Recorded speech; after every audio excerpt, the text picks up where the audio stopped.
Y bueno, este sería como el tercer tema, ¿no? De los que vamos a ver, ¿no? Aquí en esta asignatura, ¿no? De Ciencia, Tecnología y Sociedad.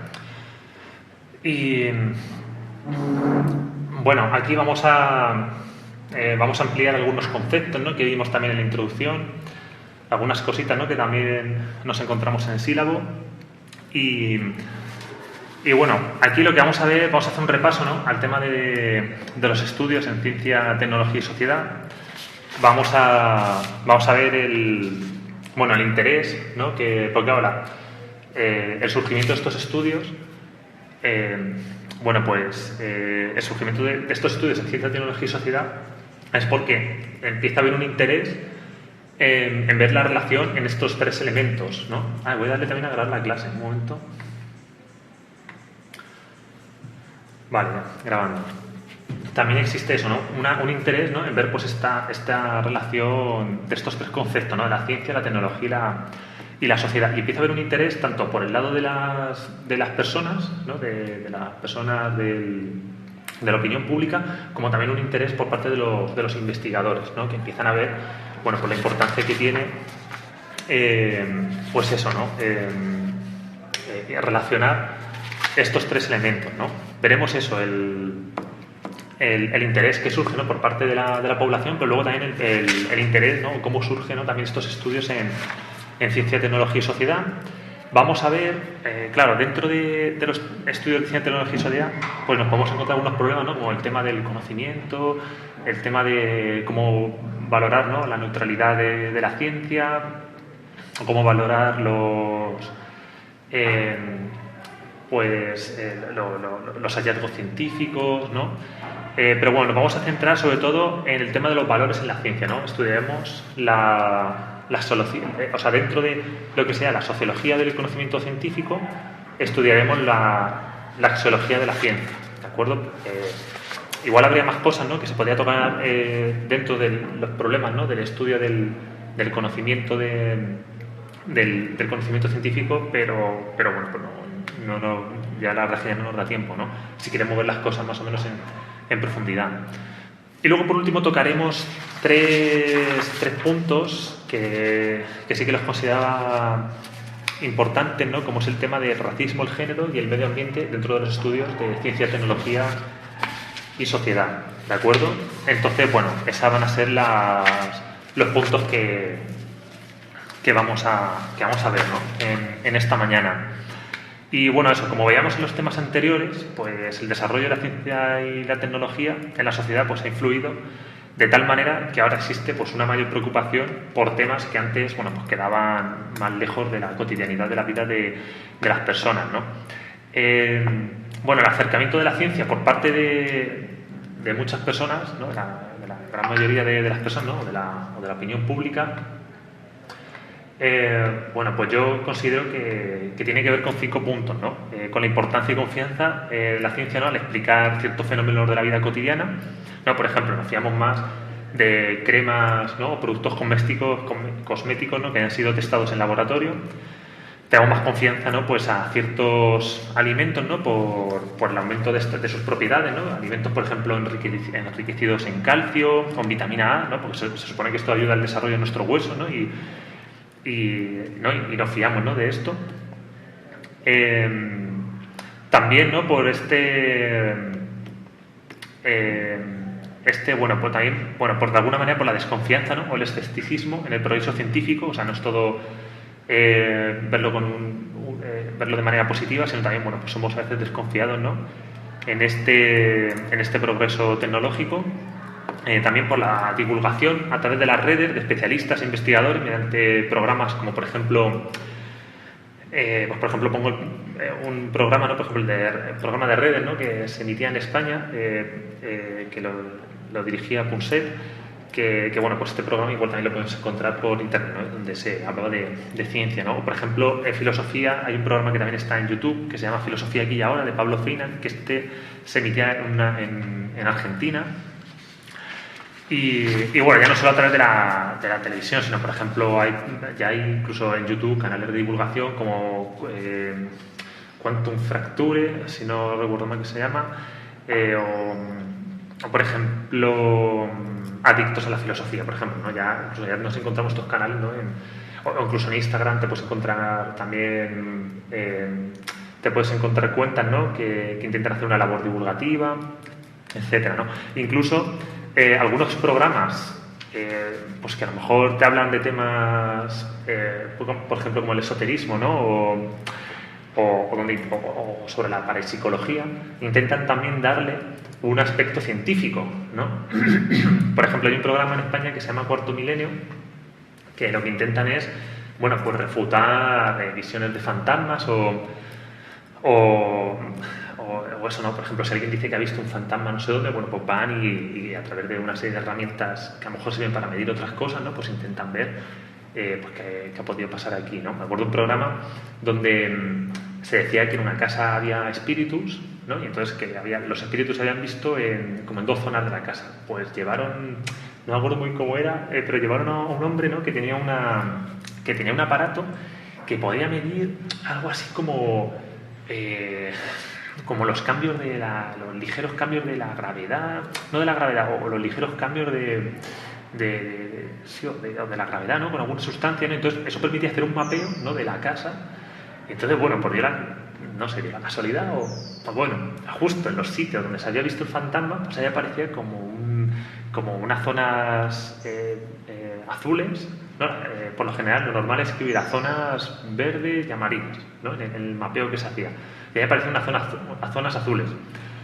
Que era como ahí había bajado, no sé si era, o estaba midiendo la intensidad de la radiación de alguna cosa, no sé, lo estoy diciendo de memoria, Y entonces ahí pues aparecía que donde había aparecido el fantasma, pues había zonas diferenciadas, ¿no? del resto de la casa. Bueno, no, pues incluso en estos programas pues intentan dar como ese sentido científico, ¿no? También el trabajo de los medios de comunicación, ¿no? Yo creo que a ver, los periódicos se interesan más, ¿no? El periódico, ¿no? o los noticiarios, ¿no? como uno de los 2 elementos, ¿no? o los noticiarios en la radio, ¿no? como estos elementos históricos, ¿no? donde la gente se ha informado.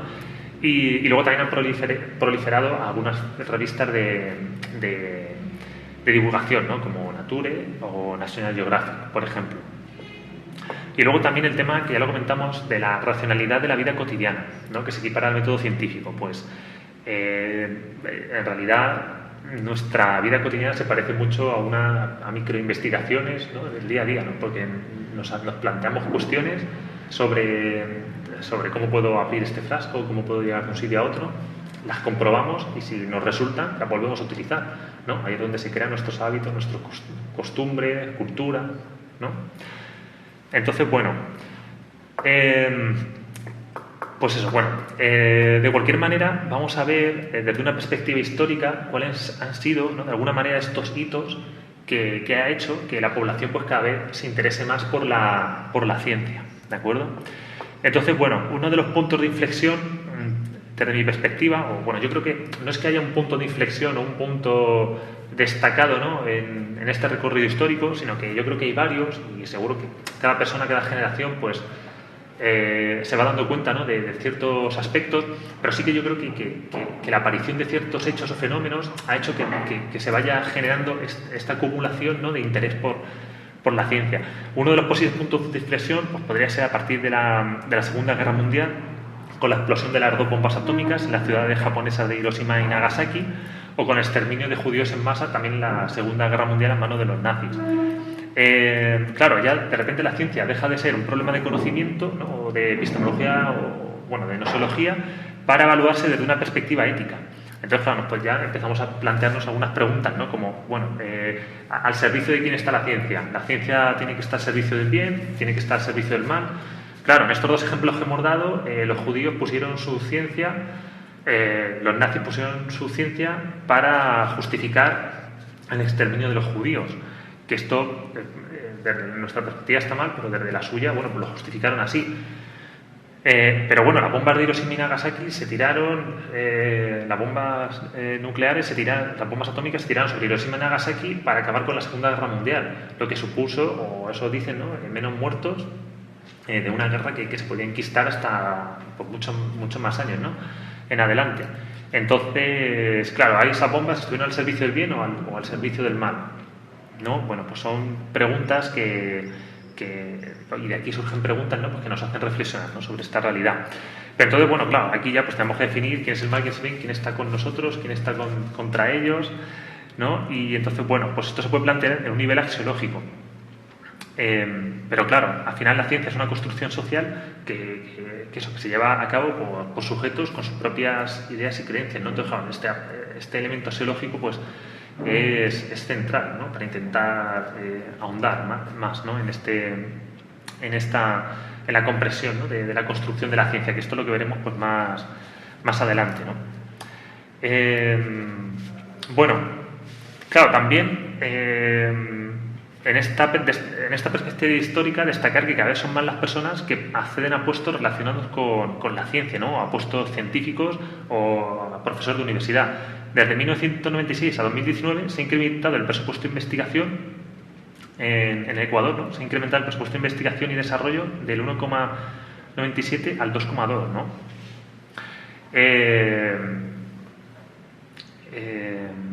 Por ejemplo, bueno, es cierto que a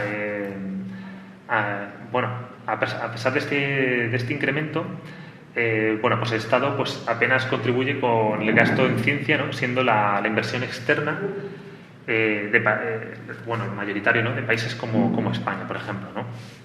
De igual manera, pues el presupuesto para la educación superior ha venido descendiendo, como sabemos, desde 2015 y más duramente pues en la época de pandemia, poniendo en peligro, claro, por un lado la investigación, pero por otro lado también la formación de calidad de los estudiantes en las universidades, tanto en las públicas como en las privadas, ¿no? Porque en las públicas ha ascendido, pero en las privadas, que también recibían una subvención, pues también ha descendido, ¿no? Y fijaos, ¿no? Las universidades privadas, que por ejemplo aquí en Esmeralda, pues también hace un esfuerzo, ¿no? por intentar, bueno, pues aglutinar, ¿no? Al mayor número de estudiantes posible, ¿no? Con becas, etcétera, etcétera, ¿no? Bueno, esta mayor cercanía de la ciencia con las personas hace que entre en el discurso cotidiano y también, bueno, pues como hemos dicho, gracias a los medios de comunicación y divulgación. Al final, esta ciencia está unida al desarrollo de la tecnología, que es a lo que más personas tienen acceso, ¿no? Como por ejemplo a los smartphones, a las tablets o a los ordenadores portátiles. Algunos autores, como Latour, Jotoy y Solomon, utilizan el concepto de tecnociencia para señalar esta interrelación ya que existe entre el desarrollo de la ciencia y la tecnología. Para Javier Echevarría, la tecnociencia es algo así como una macrociencia o gran ciencia, ¿no? Una ciencia, claro, esta unión de la ciencia y la tecnología, en lo que Javier Echevarría llama macrociencia o big science, ¿no? Es un tipo de ciencia que lo que busca es, bueno, pues el desarrollo de aparatos tecnológicos, pero todo a gran escala, ¿no? O sea, necesita una gran inversión de recursos materiales, de recursos económicos y también de capital humano, ¿no? Para poder desarrollar este tipo de investigación. Igual, esto ahora lo tocaremos más adelante, ¿no? Bueno, la primera persona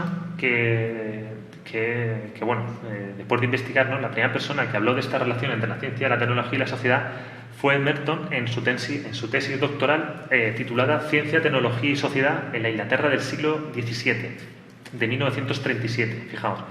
En este momento, Merton establece 3 ideas que a principios de 1937 pues sí que sonaban como muy originales, ¿no? Como la relación entre el desarrollo científico tecnológico y sus implicaciones para la sociedad, que la idea de que el conocimiento se va acumulando, y la idea de que el científico debe desarrollar su trabajo de manera independiente.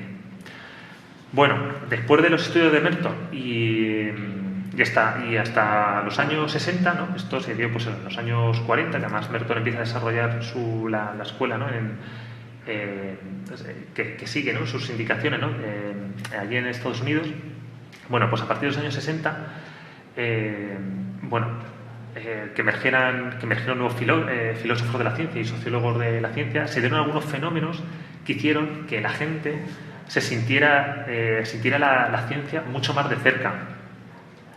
Claro, como yo destaco la Segunda Guerra Mundial como un punto de inflexión, ¿no? Claro, y además, después de la Segunda Guerra Mundial, después de todo lo que pasó, no vino un periodo de paz o de absoluta paz, ¿no? Porque sí que se sucedieron guerras, se sucedieron pues una serie de conflictos y una serie de catástrofes, ¿no? Y de hechos que hicieron que la gente pues sintiera pues más de cerca el peligro, ¿no? O la confianza en la ciencia.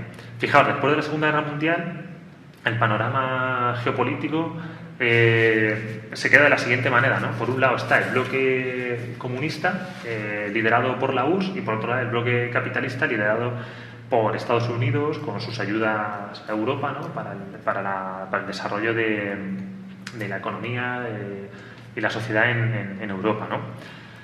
Este enfrentamiento es lo que conocemos como la Guerra Fría. Que la Guerra Fría, bueno, pues fue eso, un estado de tensión constante por la posible guerra nuclear entre las dos potencias. Claro, fijaos, en medio de la Guerra Fría apareció la llamada carrera espacial, donde ambas naciones pues competían para ver quién era capaz de dominar el espacio, ¿no? Ya habían dominado la Tierra, ¿qué es lo siguiente? Dominar el espacio, ¿no? Entonces, fijaos, en esta carrera la URSS estaba ganando la partida a los Estados Unidos y vieron la necesidad de reforzar e innovar su sistema educativo, ¿no? Pues para intentar que salieran pues, más científicos e ingenieros, ¿no? que de alguna manera podían incluirse, ¿no? dentro de esta carrera espacial o aportar, ¿no? en otros ámbitos, ¿no? O sea, ellos sí que vieron que la URSS le está ganando la partida en este terreno. Si le está ganando la partida en este terreno, ¿qué estarán haciendo, ¿no? Aparte, ¿no? En otros ámbitos. Entonces, claro, fijaos que la URSS hasta hace poco hasta principios del siglo XX era un país agrícola y muy poco desarrollado y que en unos años pues se había puesto en la vanguardia en educación, en ciencia y en tecnología. Fijaos que la URSS fue quien puso el primer ser vivo en el espacio, una perrita llamada Laika, que significa ladradora, ¿no? Esta perrita pues nada, era una perra abandonada que la capturaron junto con otros perros y le estuvieron haciendo una serie de pruebas y al final pues la eligieron a ella, ¿no? para que fuera al espacio, ¿no? Y al final la pusieron en órbita en 1957. Laika falleció, ¿no? Pero sí que se demostró que era posible que un ser vivo sobreviviera a un lanzamiento espacial, ¿no? Entonces, esa fue el amante. El primer hombre la URSS también consiguió poner al primer hombre en el espacio, que fue Yuri Gagarin, que se lo puso en órbita el 12 de abril de 1961 en la cápsula Vostok 1. Y Valentina Tereskova fue la primera mujer en ir al espacio también por parte de la URSS. De hecho, Valentina Tereskova es la única mujer que ha viajado sola al espacio, de todas las mujeres, ¿no? que han viajado al espacio. Luego sí que es cierto que los Estados Unidos consiguieron llevar a 3 hombres a la Luna, ¿no? En 1969. Que estos fueron, como sabemos, pues Neil Armstrong y Buzz Aldrin, que fueron los que dieron una vuelta, ¿no? por la superficie de la Luna, ¿no? Con la famosa frase de Neil Armstrong: un pequeño paso para el hombre, un gran paso para la humanidad. Y Michael Collins, pero él estaba en el módulo esperando, ¿no? Luego hubo otros intentos, ¿no? de llegar a la Luna. Uno muy conocido fue por parte de Estados Unidos, uno conocido fue el de Apolo 13 en 1970. Por un problema que tuvieron de abastecimiento de oxígeno, pues tuvieron que dar la vuelta a la órbita de la Luna y volver a la Tierra, volvieron sanos y salvos. Y luego hubo otro desastre también que guarda relación, ¿no? con esta puesta en órbita. En este caso, en 1986, el Challenger, un transbordador que tenía que poner un satélite de comunicaciones en órbita, pues en nada más despegar explotó, ¿no? También por un fallo en algo de la refrigeración del combustible o algo así, muriendo los 7 tripulantes. Estos son todo cosas hechos que se van sucediendo que ya la gente pues cada vez ve más cercana, ¿no? la importancia de la ciencia, ¿no? Por ejemplo, para poner un satélite en el espacio, pero también los peligros, ¿no? de alguna manera. La Guerra Fría pues también nos trajo una serie de guerras geoestratégicas a nivel mundial. La primera guerra de ellas fue la guerra de Corea, donde se enfrentaron Estados Unidos y Corea del Sur contra Corea del Norte y China con el apoyo de la URSS. La URSS no se metió de frente, pero sí que apoyó a China y a Corea del Norte. Que al final, este conflicto quedó en tablas, ¿no? No ganó nadie. Hoy en día, como sabemos, pues en Corea del Norte se encuentra uno de los últimos regímenes que dice ser comunista junto con Cuba o con China, ¿no? Otro conflicto que también nos dejó la Guerra Fría, otro muy conocido, pues el conflicto de los misiles de Cuba, ¿no? Otro momento a destacar, ¿no? Donde la URSS pues, colocó en el 1962 una serie de misiles en Cuba después de que intentaran invadir Cuba unos disidentes cubanos que habían sido formados en Nicaragua por la CIA, ¿no? Esto ha sido el hecho, ¿no? de la bahía de Cochinos, ¿no? Intenta entrar por la bahía de Cochinos y al final el ejército cubano, que estaba enterado de esto, pues lo consigue evitar, ¿no? Consigue evitar esta insurrección, ¿no? Y bueno, al final el conflicto finalizó porque la URSS quitó sus misiles de Cuba y también Estados Unidos quitó unos misiles que tenía también en Turquía y prometió no invadir Cuba.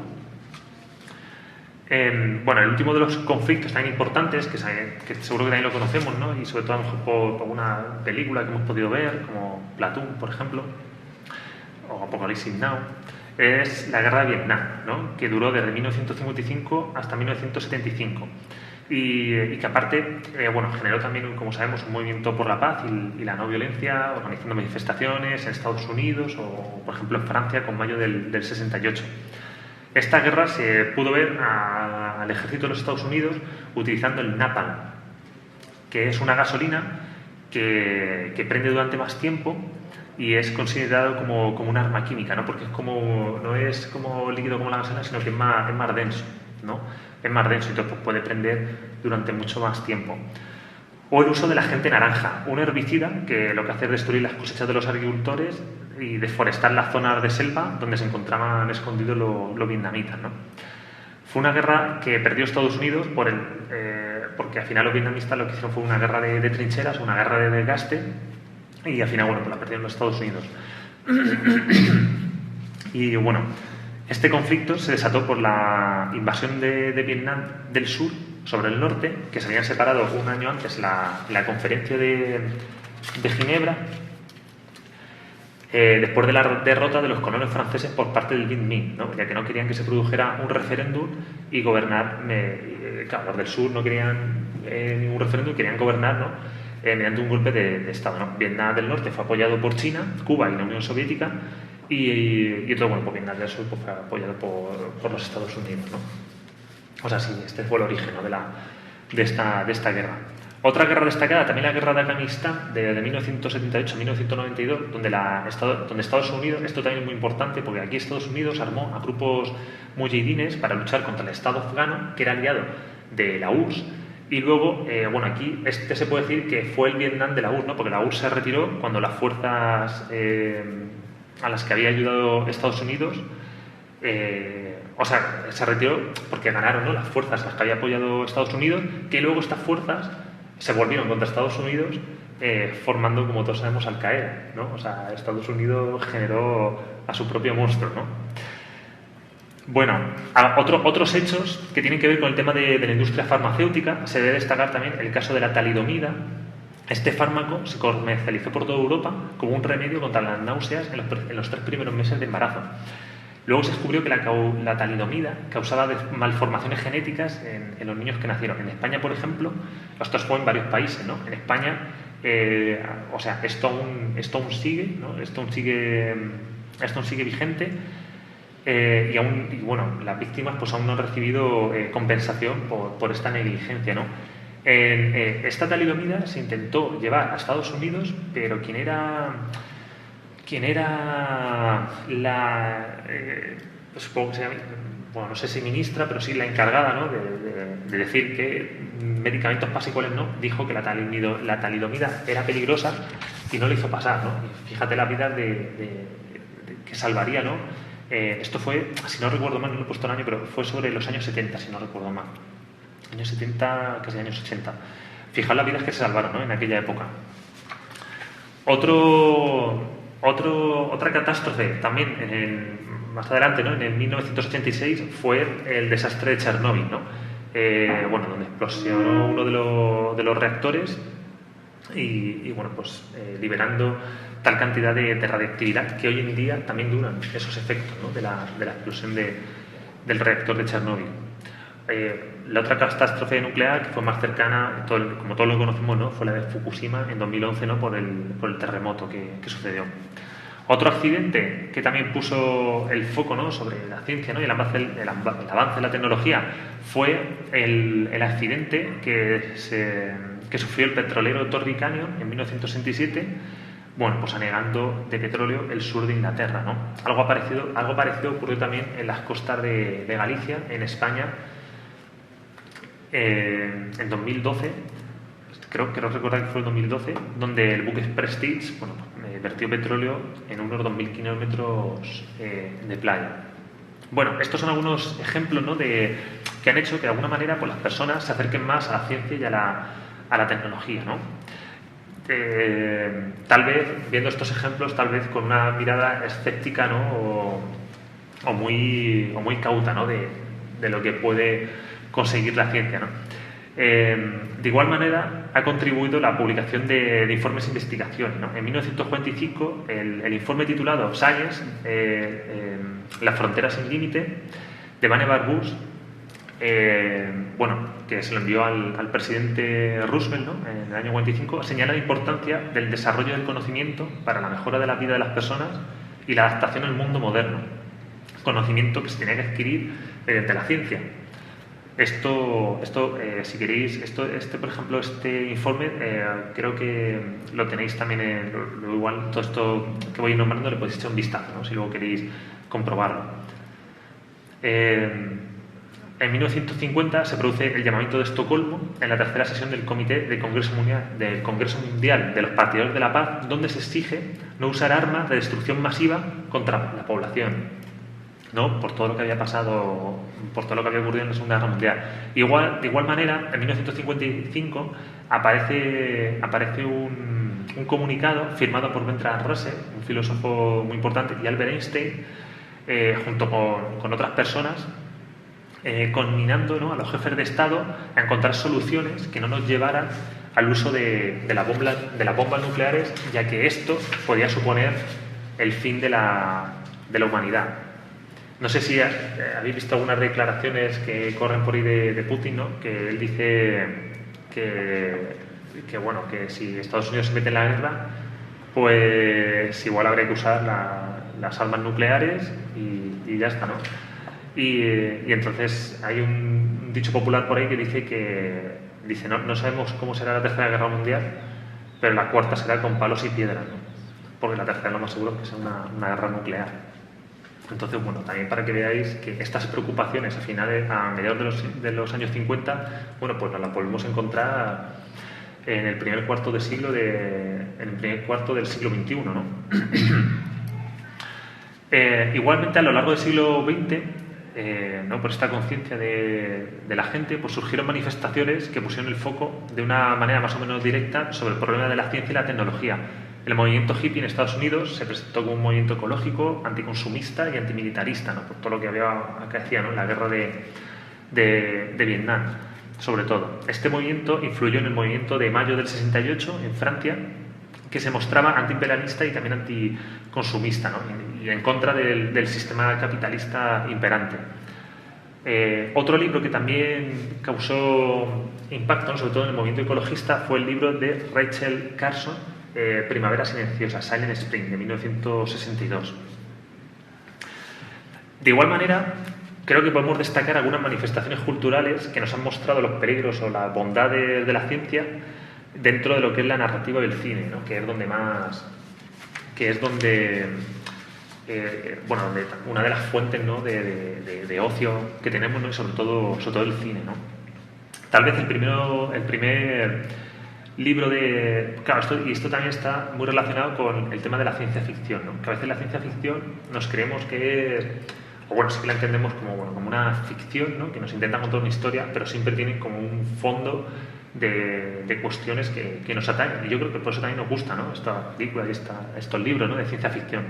Por ejemplo, uno de los primeros libros de ciencia ficción que ya hablaba, por ejemplo, a lo mejor de la posibilidad del transhumanismo, ¿no? Y de superar las propias capacidades del ser humano, sería el Frankenstein de Mary Shelley, ¿no? Donde se crea un ser humano o se resucita un ser humano, ¿no? De piezas de otros seres humanos, ¿no? Con la fuerza de la electricidad. Fijaos, el término de ciencia se acuña en 1926 por Hugo Gernsback y es en los años 60-70 que tiene su auge poniendo el foco sobre todo en futuros distópicos, ¿no? Señalando pues, los peligros de los avances tecnológicos, ¿no? Como por ejemplo el libro de Un mundo feliz de Aldous Huxley, donde hay, bueno, nos habla, ¿no? Nos avisa, ¿no? de esta sociedad que necesita el soma, ¿no? Una droga que tomaban los personajes del libro, ¿no? Y entonces estaban en un completo estado de felicidad, ¿no? Tomando esta soma. Esto hoy en día lo podemos extrapolar a las redes sociales, donde bueno, no tomamos una droga explícita del soma, pero sí que tomamos pues, otras cosas, ¿no? Como la cafeína, o consumimos antidepresivos, o consumimos las redes sociales. Las redes sociales es el soma de hoy en día, ¿no? Donde estar dándole al scroll de Facebook o a las fotos de Instagram, ¿no? o al timeline de Twitter, ¿no? Le vas dando, ¿no? Y eso te genera una felicidad constante, ¿no? Porque vas viendo lo que van haciendo otras personas, ¿no? Que te interesa y que te vas retroalimentando, ¿no? Por ejemplo. Y entonces, pues, esto hace que vivamos en una sociedad hiperestimulada, ¿no? En todo momento. O bueno, con el tema del alcohol o con tabaco, etcétera, ¿no? Al final, pues las drogas modernas. En Fundación de Isaac Asimov, otro libro buenísimo, se observa también de manera clara la influencia de la ciencia en el progreso de la sociedad. En el libro, una de las claves, ¿no? del libro de Asimov, y que luego fue una colección de libros de unos 16 tomos, 16 tomos más o menos, todo empieza porque en el primer libro de Fundación aparece Harry Seldon, que monta, creo que Harry Seldon, si no recuerdo mal, o este igual es el protagonista, pero creo que era Harry Seldon el que montaba la psicohistoria, que era una ciencia que te permitía descubrir el futuro. Entonces este Harry Seldon se había grabado, ¿no? Entonces se había grabado unos vídeos, y entonces en diferentes puntos del futuro estos vídeos tienen que ir saliendo y iban a ir avisando, ¿no?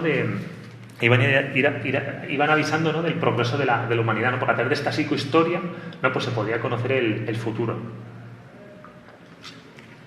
O sea, fijaos cómo nos habla, ¿no? del peligro de la ciencia, ¿no? Que intenta predecir el futuro. Bueno, el peligro, o no tanto el peligro, sino eso, ¿no? La importancia de la ciencia, ¿no? En nuestras vidas. Otro libro también muy importante, estos libros, la verdad es que, o sea, lo estoy nombrando, pero también os lo recomiendo, ¿no?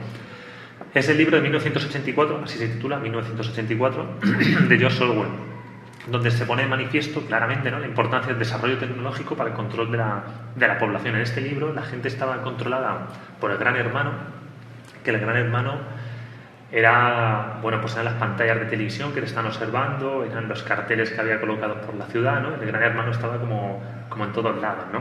El programa Gran Hermano surge de esta idea, ¿no? De alguien que te está controlando las 24 horas del día, ¿no? Lo que estás haciendo en tu vida privada, pública y privada, ¿no?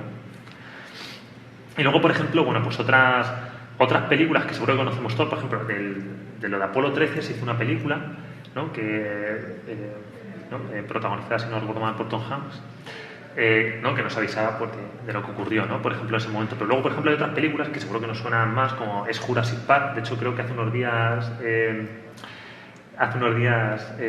estrenaron como la sexta película de esta franquicia. Y bueno, pero Jurassic Park en realidad lo que nos está avisando es de los peligros de la genética, ¿no? De los peligros, ¿no? de jugar a ser Dios y de coger pues, una serie de genes tal, y intentar, pues, que, por ejemplo, en este caso los dinosaurios pues, vuelvan a la vida, ¿no?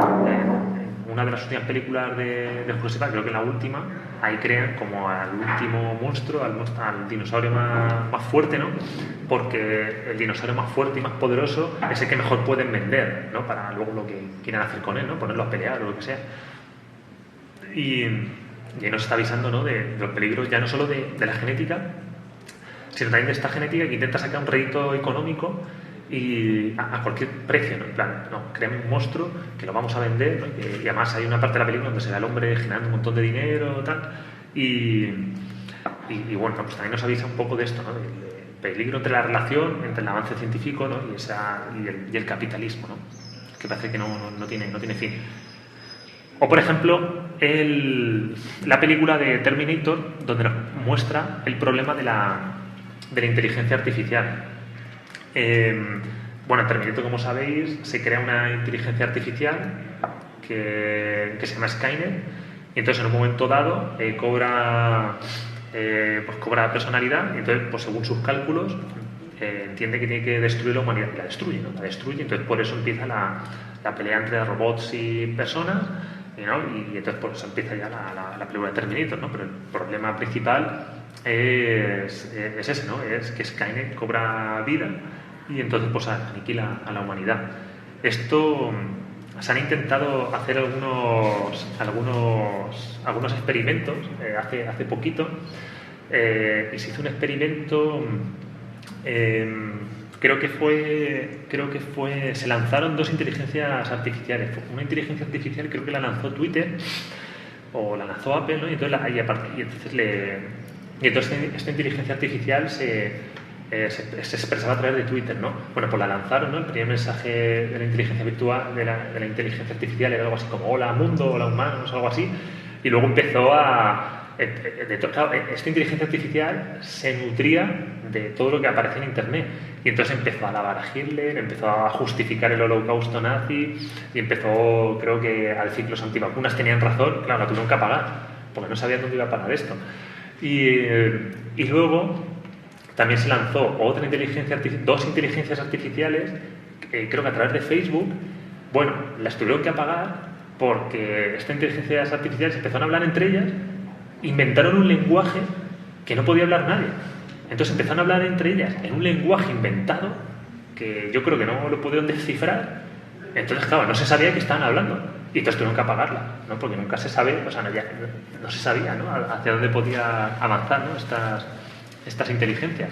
Bueno, para que veamos que estas cositas de las que nos veis en las películas igual no están tan lejos, ¿no? de la realidad, ¿no? Bueno, no creo que cobraran vida propia y quisieran destruir la humanidad, pero bueno, fijaos, ¿no? Que en estos ejemplos, por alguna manera, se nos fue de las manos, ¿no? Bueno, no se nos fue de las manos, pero sí que igual no cumplió los objetivos, ¿no? A lo mejor que se pensaba de una inteligencia artificial con una moral adecuada, ¿no? Que es capaz de evaluar el bien y el mal, etcétera, ¿no? Bueno, eso. En la actualidad, al final, el desarrollo tecnológico y científico es algo con lo que vivimos, ya seamos más o menos conscientes, ¿no? De esto. A lo mejor no somos tan conscientes, ¿no? Pero siempre estamos, pues eso, esperando la última versión de un programa para ordenador, o del juego del móvil, o de un programa para el móvil, que al final, bueno, pues todo se desarrolla, ¿no? En laboratorio de informática, ¿no? De diseño tecnológico, o estamos esperando, pues, el último avance, ¿no? O cuando sale alguna novedad para casa, ¿no? Ahora está de moda la freidora de aire. Pues ahora la gente se compra la freidora de aire, ¿no? Ya está, es así, ¿no? Estamos a ver a lo último, que además parece que si te lo compras estás como a la moda, a lo último, ¿no? O eso, o bueno, a lo mejor solamente necesitas llenar tu vida con cosas y te la compras porque sí, en verdad es un poco igual, ¿no? Si consumes o no lo que de la freidora de aire. El caso como ya también hablamos ayer, lo vimos con el tema de la COVID, ¿no? Donde estuvimos toda la humanidad esperando a que se desarrollara esta vacuna, ¿no? Igual, claro, tu vida también pues se ve condicionada por todos estos avances, ¿no? Y cada vez están como más cerca, ¿no? Claro, si necesitas tomarte una muestra de sangre, vas a un laboratorio, ¿no?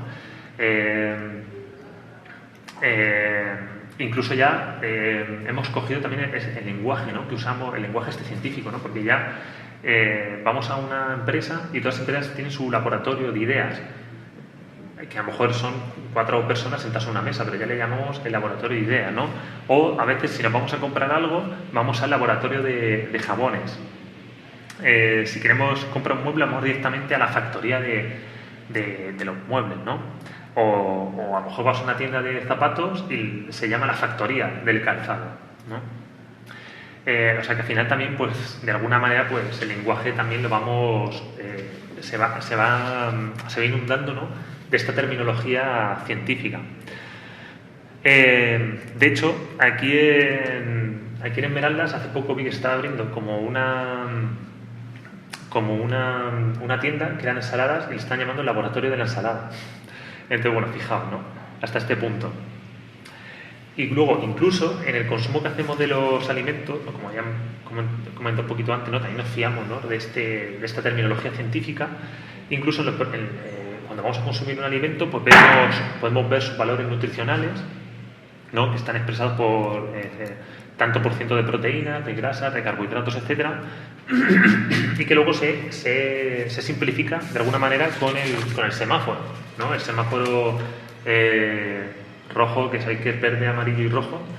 Rojo es que se mide la grasa, la sal y el azúcar. Entonces, si tiene algo elevado en rojo, se supone que es malo. Si lo tiene todo en verde, pues es bueno. Y si es un producto natural, no se pone semáforo, ¿no?, como sabemos. O luego también eso, ¿no?, nos convence, ¿no?, de que tenemos que consumir frutas orgánicas, es decir, cultivadas sin pesticidas, ¿no? Aquí la ciencia está mal, ¿no?, cuando queremos consumir las frutas orgánicas. O nos fiamos de consumir productos con antioxidantes, eso, con añadido de vitamina C. Bueno, esto al final lo que conlleva es la generación, es el generar, ¿no?, un sentido común o un sentido general o un sentido público, un sentido compartido, ¿no?, que deposita la verdad en aquellas personas que hacen ciencia o hablan en nombre o a través de la ciencia. Y a comprender la verdad, ¿no?, como aquello que se obtiene de la ciencia o de un razonamiento científico que conlleva también la experimentación y la observación cotidiana. Esto guarda, como podemos pensar, esto guarda relación con la idea de conocimiento, ¿no?, o de ese alcance, ¿no?, del conocimiento, ¿no?, de cómo se alcanza este conocimiento.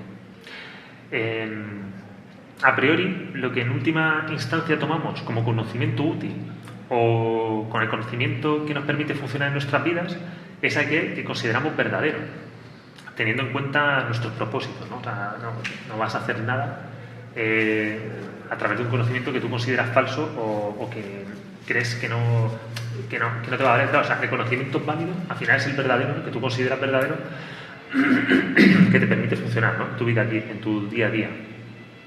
Claro, esto pues puede variar teniendo en cuenta el contexto, teniendo en cuenta los objetivos, teniendo en cuenta las personas con las que nos rodeamos. Es decir, esto tiene que ver con la evaluación que realicemos de nuestras acciones en cada momento, que nos llevará a tomar pues en cuenta pues unos conocimientos u otros, ¿no?, depende de esa valoración que hagamos. Incluso en algún momento podríamos tomar algunos conocimientos que consideramos falsos, también los podemos utilizar, ¿no?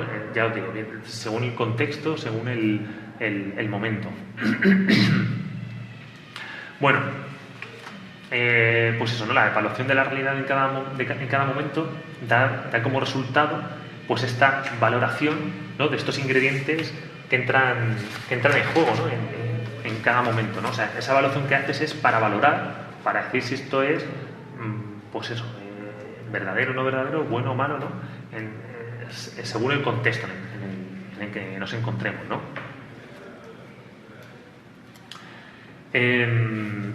Bueno, en realidad siempre, bueno, una de las posiciones que además viene desde la economía es que a la hora de evaluar nuestras acciones siempre tomamos o nos creemos que tomamos como un parámetro, ¿no? Esto siempre es lo que se ha dicho, ¿no? Por ejemplo, en la economía se dice que el parámetro que se toma es el del beneficio, ¿no?, y de intentar maximizar el beneficio, ¿no?, y reducir o sea, siempre con la idea de maximizar esa ganancia, ¿no? Eso es la idea que siempre viene de la economía. Pero bueno, en contra de esta posición reduccionista, ¿no?, de lo que es la racionalidad instrumental del ser humano, yo defiendo más bien una toma de decisiones donde no es posible tener en cuenta exclusivamente un parámetro. O sea, no podemos tener solamente un flujo de información o un tipo de conocimiento, sino que, bueno, esto lo digo yo y lo dicen otros autores, sino que se activa una serie limitada de estos elementos para poder tomar una decisión. Es decir, las decisiones que tomamos no tienen en cuenta todo el conocimiento o toda la información disponible, ni tienen en cuenta todos los factores y elementos que influyen en ese momento. ¿De acuerdo? O sea, no tomamos una decisión. En economía se dice eso, ¿no? Que tienes en cuenta todos los parámetros tal para tomar una decisión, y en realidad no es así. Ya digo, depende del contexto de las personas, echaremos mano de una información, de otra, etcétera. Esto igual lo vamos a ver en el siguiente epígrafe, ¿de acuerdo? Pero ya vamos avanzando un poquito esta cosita, ¿no?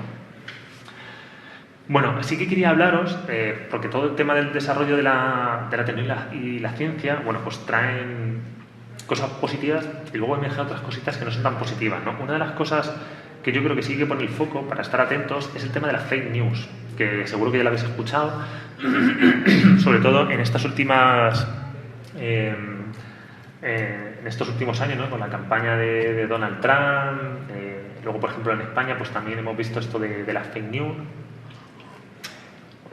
que siempre de alguna manera estas fake news acompañan pues acompañan a los políticos, ¿no? Para intentar cambiar la opinión pública, la opinión que tienen de este político y bueno, ¿no? Pues intentar influir en el voto de la gente. Esto, por ejemplo, se ha visto en las últimas elecciones aquí en Colombia, en nuestro país vecino, que, por ejemplo, se han diseminado pues una serie de bulos sobre Petro, que es el candidato de la izquierda, y bulos que además luego pues los recogen otros medios de comunicación y los convierten en verdaderos, ¿no? Por ejemplo, un ejemplo, ¿no? Salía Petro hablando en un meeting y entonces habían ralentizado, habían cogido una pieza de ese meeting, del audio, lo habían ralentizado y entonces parecía que Petro estaba borracho cuando hablaba. Pero eso ya, vamos, eso es... Claro, y luego esto lo cogió otro periódico, otro noticiario por la mañana, entonces empezó a decir, no, que Petro, que iba borracho, que tenía que cual.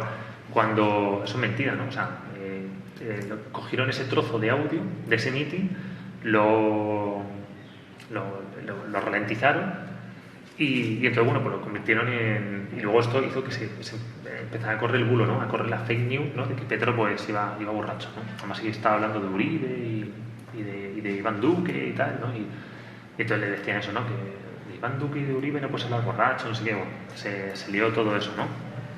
Entonces, pues nada, o sea, por eso yo creo que es importante, ¿no? que estemos atentos, porque igual que se ha dado en Colombia, pues ahora vienen las elecciones y pues seguro que también se da en Ecuador, casi seguro.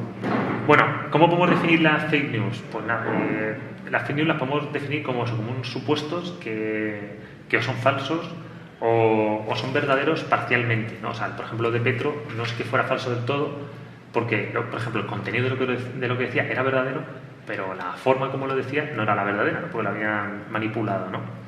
Y eso, ¿y cómo se manipula esto? Pues o manipulando, por ejemplo, pues la forma, ¿no? Pues por ejemplo, eso se puede hacer con un programa de edición de audio, ¿no? O también descontextualizando esa pieza, ¿no? Por ejemplo, a veces las personas decimos cosas. Entonces, no, por ejemplo, yo seguro que en algún momento he dicho algo así como justificaron los nazis, justificaron el holocausto nazi, ¿no?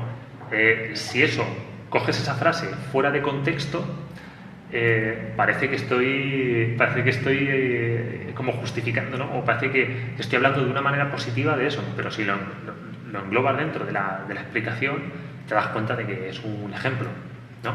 Entonces, fijaos también de qué manera pues, se puede manipular, ¿no? Pues no, el sentido común se puede manipular la opinión de la gente, ¿no? El sentido común de la gente. Bueno, al final, la fake news lo que busca es... al final las fake news son información falsa o parcialmente verdadera fabricada, ¿no? O sea, sí que tiene que tener este componente de que ha sido fabricado a posta. Pero bueno, esto es una de las cosas que yo señalo, donde... Claro, parece que la fake news tiene que estar como generada, ¿no? Aposta, ¿no? Para dar una información falsa, ¿no? O crear una idea falsa sobre algo, sobre un hecho, un fenómeno. Pero también hay veces que que esta información falsa no se crea a posta, pero sí de repente surge un sentido común que hace que bueno, pues tengamos ideas equivocadas de algunas cosas de nuestra realidad, ¿no? Por ejemplo, una de las cosas que no sé si la podemos denominar fake news, yo creo que es un fake news, ¿no? Cuando la gente te lo anuncia y por ejemplo, os voy a hablar del tema del colágeno. Voy a poner ejemplo del colágeno. El colágeno es una proteína y seguro que en algún momento os han dicho que toméis colágeno para las articulaciones o algo así, ¿no? Seguro. O eso, que el colágeno es bueno para las articulaciones, para los huesos, etcétera, ¿no? El colágeno es una proteína, ¿no? Entonces, claro, ¿qué ocurre? Que cuando te dicen esto, por ejemplo, si esto te aparece en una tienda que vende, pues, por ejemplo, medicamentos, ¿no? O productos de herboristería o algo así, hombre, esa tienda se tiene que informar de lo que está vendiendo o del producto que te está vendiendo. Porque te venden eso, el colágeno, como que mejora las articulaciones. Pero el colágeno es una proteína que cuando tú lo ingieres se divide en los aminoácidos y esos aminoácidos son los que absorbes. Entonces no hay una relación entre el colágeno que tú te tomas y que va directamente a las articulaciones, no. El cuerpo coge los aminoácidos y luego genera el colágeno que el cuerpo necesita, pero ni más ni menos, o el colágeno que está predispuesto el cuerpo para generar. Pero no porque tomes más colágeno vas a generar más colágeno, por ejemplo. O el tema de ganar músculo, ¿no? Parece que para ganar músculo siempre hacía falta como tomar proteínas, ¿no? Porque el músculo es proteína, eso siempre se ha dicho. En realidad hace falta proteínas, pero en verdad hace falta un mayor aporte de carbohidratos, de hecho el doble, ¿no? Para poder ganar músculo, ¿no? Porque si no, no se construye el músculo. El músculo no se construye solo con proteínas, sino también con esos carbohidratos. O también, por ejemplo, que el músculo, las proteínas solamente se encuentran en las carnes, ¿no? Bueno, está en el huevo también, está en el queso y también está, por ejemplo, en las lentejas o está en el brócoli, por ejemplo. ¿De acuerdo? Lo que pasa es que es cierto que la cadena de aminoácidos de las proteínas del brócoli no es tan completa como la cadena de aminoácidos de la carne. Entonces, bueno, se trata de compensarlo, ¿no? Con otras cadenas de aminoácidos. Bueno, simplemente para que veamos ejemplos, ¿no? Que en nuestra vida cotidiana, pues a veces puede que no estemos tan enfocados, ¿no? O como nos creemos, ¿no? O eso, o son cosas que escuchamos, que nos las hemos creído, que luego tampoco, claro. Si por ejemplo el colágeno te lo dice alguien que se supone que sabe de esto, pues tú te fías, ¿no? O sea, por lo general nos tenemos que fiar a la gente. No podemos vivir siempre pensando, me está engañando, ¿no? O siempre está viviendo de manera crítica, ¿no? O sea, nos tenemos que fiar, ¿no? de la gente. Pero bueno, sí que es cierto que por otro lado, pues también en algún momento, bueno, pues tiene que despertar ese espíritu crítico y decir, bueno, pero esto que me están contando es así de verdad. Bueno, otro tema que también quería tocar es el tema que también tiene que ver con este progreso de la ciencia y la tecnología, es el tema del aceleracionismo. Bueno, el término aceleracionismo es un término que viene a acuñar la idea de que vivimos en una época, ¿no? Que está atravesada por el capitalismo y por otro por la tecnociencia, ¿no? Y entonces, bueno, ¿esto qué hace? Bueno, pues este relación entre capitalismo y tecnociencia nos hace avanzar cada vez de manera más acelerada, ¿no? Porque la idea es producir, ¿no? Y producir cada vez más, y la tecnociencia nos ayuda a producir cada vez más. Y entonces esto lo que hace es, bueno, por deshacer nuestros espacios y relaciones históricas por las que nos hemos movido y actuado el ser humano, ¿no? Para establecer otros espacios y otros procesos y otras relaciones más en consonancia con las necesidades capitalistas, ¿no? Más que con las necesidades de la propia población. Este término, claro, dentro del aceleracionismo hay como dos vertientes. La que defiende Nick Land, que es un filósofo que lo que dice es que, bueno, que esto se acelera y hay que ver a ver dónde se llega, pero lo más seguro es que se llegue al colapso de la civilización. Y otros filósofos como William Zizek,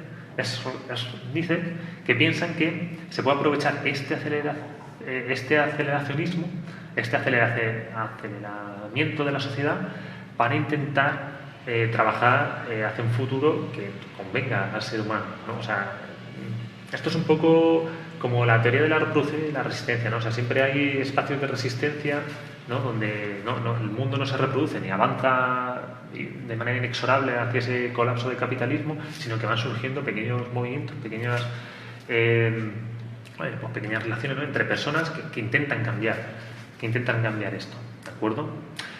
De hecho, es cierto que hoy en día, ¿no? Pues nos movemos en la sociedad del fast food, ¿no? De las fast cities, ¿no? Las ciudades veloces, incluso en algún momento, si ponéis por ahí, hay cursos en internet de lectura rápida, de fast reading, ¿no? O sea, ya todo es fast, ya todo se tiene que hacer rápido, ¿no? La comida, las ciudades, etcétera. Pero esto también hace que surjan en su contra otra serie de movimientos como por ejemplo el movimiento de los slow food, ¿no? De comer comida de proximidad, comer comida que no sea comida basura, de las slow cities, ¿no? De decir, bueno, vamos a vivir en una ciudad donde vayamos de manera más tranquila, y también el slow reading, ¿no? También se dice de que hay que más leer de manera lenta y atenta, ¿no? Y enterarte, ¿no? De lo que estás leyendo. Entonces, bueno, siempre cuando surgen estas cosas siempre surge de alguna manera su contrario. Aunque bueno, es cierto que cuando ves el panorama general, pues parece que va ganando el McDonald's, ¿no? Por delante de la comida de la abuela, ¿no? Que se llama, ¿no? La comida tradicional. Aquí, por ejemplo, en Ecuador, una de las cosas buenas es que creo que sí que se mantiene aún esa comida tradicional y no gana tanto terreno, ¿no? Los fast food y todos estos sitios, ¿no? Pero bueno. En conclusión, por concluir este apartado, la ciencia y la tecnología, bueno, pues son parte de nuestra vida, que modifican nuestras formas de vida, nuestra cultura, nuestra mente, nuestro discurso, tanto si somos conscientes como si no. O sea, la ciencia está aquí y la tecnología, los avances tecnológicos, y ya influyen y modifican y transforman nuestras vidas, tanto si nos enteramos como si no nos enteramos. Entonces, bueno, pues eso, ¿no? Al final, el método irracional, ¿no? Inunda nuestra disposición en el mundo, no solo a través del pensamiento deductivo, ¿no? Que vimos, sino que lo hace a través de una serie de canales que consideramos que nos están aportando información verídica, ¿no? Y que guarda relación con esta importancia de la tecnociencia y la racionalidad, ¿no? Entonces, bueno, pues no, o sea, la conclusión yo creo que de este apartado es esta, ¿no? O sea, de alguna manera pues estamos metidos en la sociedad, esta sociedad es capitalista y es tecnocientífica y nos influye, ¿no? Influye a nosotros, ¿no? Como individuos y como sociedad, ¿no? También. Fijaos, ¿dónde influye como sociedad, ¿no?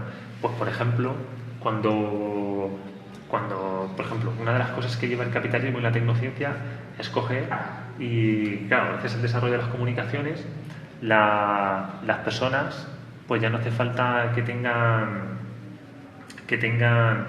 por ejemplo, una empresa, no hace falta que la empresa esté ya en un país, sino que puede deslocalizarse y se puede ir a China o donde sea, ¿no? Pues eso hace que cambien, ¿no?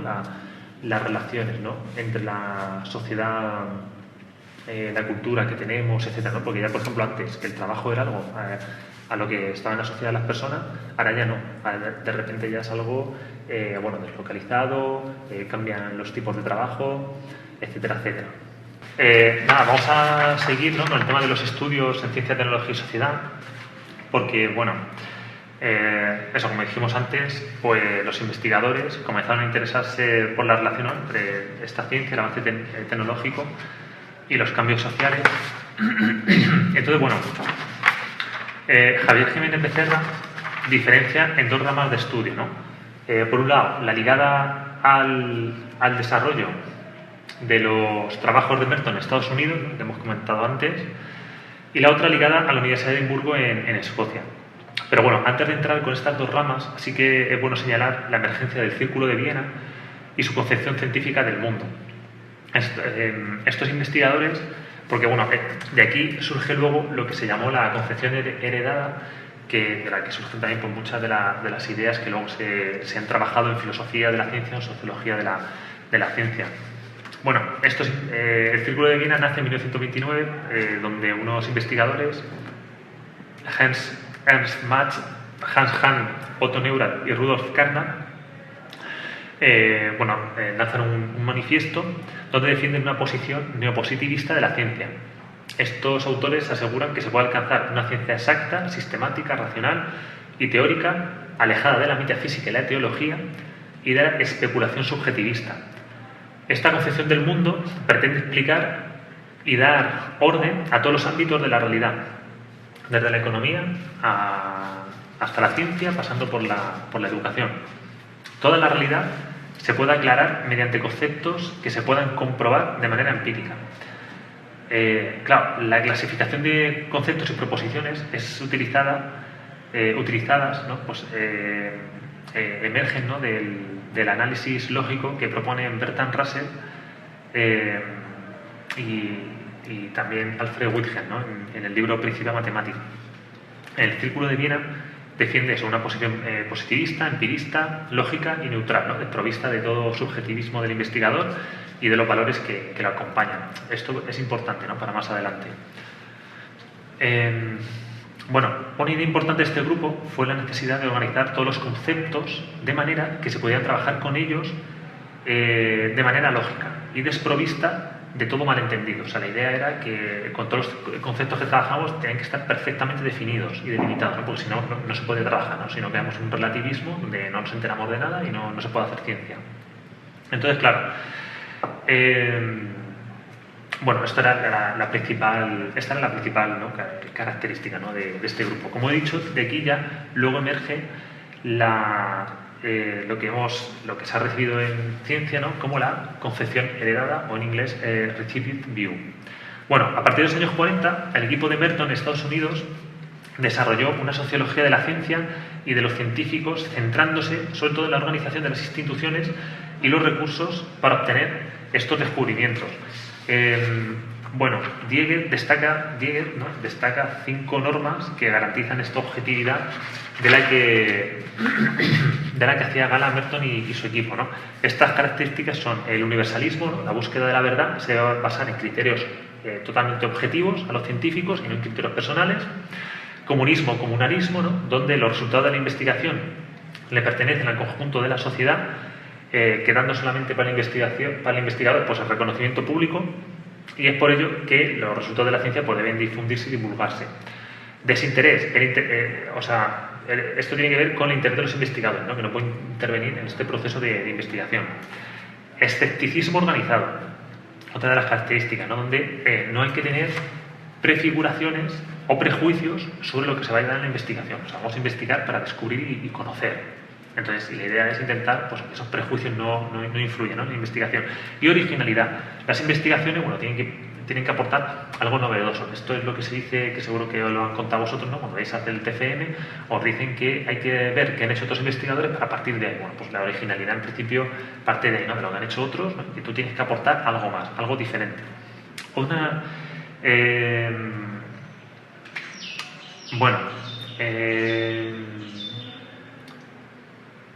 De aquí surge una crítica de este modelo, una crítica por parte de John Zeeman, que asegura que la ciencia dependía de las grandes corporaciones y los laboratorios, donde al final prima más la opinión del experto, el trabajo encargado por encargo, ¿no? O sea, tienes que hacer esto, tienes que investigar esto otro, y que no emerge tanto de las inquietudes del investigador como se pensaba Merton y su equipo, ¿no? De esta crítica surge la propuesta del programa Fuerte, que tiene su núcleo, se llama así, programa Fuerte, que tiene su núcleo en la Universidad de Edimburgo, con David Bloor, Barry Burns y Esther Sapin, que se presenta como la ciencia de la ciencia naturalista y externalista, ¿no? O sea, es la ciencia que investiga la ciencia desde una perspectiva naturalista y externalista. ¿Naturalista por qué? Naturalista porque pretende investigar la ciencia como algo objetivo, perfectamente medible empíricamente. A ver, un momento.